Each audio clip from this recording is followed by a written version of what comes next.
নমস্কার, কেমন আছেন সবাই? আমার নতুন একটি ভিডিওতে আপনাদের সকলকে স্বাগত। আজকে শনিবার আর এখন সকাল 8টা মতো বাজছে। আর আজকে বলেছিলাম না, সেই বৃষ্টি হয়ে চারদিকে একদম ঘাস হয়ে চারিদিকটা খুব নোংরা। তো সেই জন্য আজকে একজনকে ডাকা হয়েছে। তো সে আজকে এসে এই ঘাসগুলোকে তুলে পরিষ্কার করে দেবে, সেই জন্য।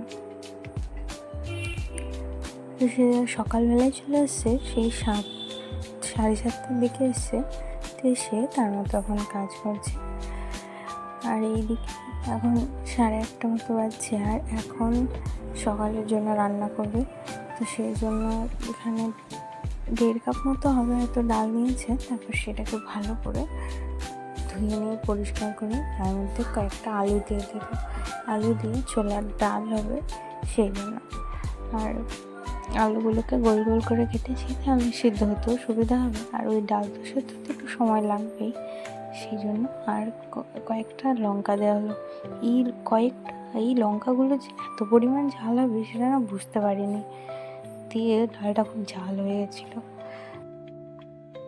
এদিকে ডালও সিদ্ধ হয়ে গেছে, এবার এটাকে ফোড়ন টোড়ন দিয়ে দিলে হয়ে যাবে।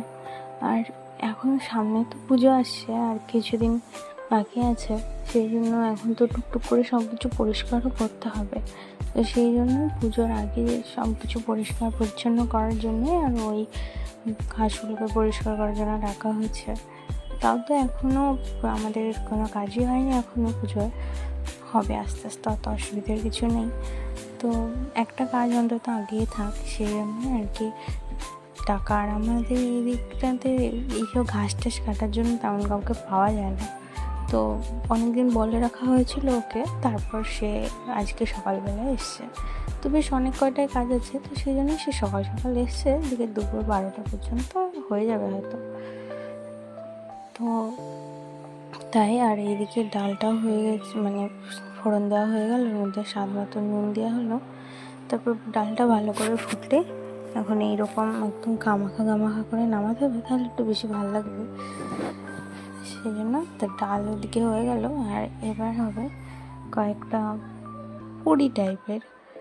তো আমাদের না ডাল ভিজিয়ে রাখা হয়েছিল না, পুরি করা হবে ভেবে। তো সেই জন্য আমরা একটা নতুন জিনিস দিয়ে পুরি করলাম, সেটা হচ্ছে ছাতু। জানি না এ কেমন হবে খেতে, হয়তো ভালোই হবে।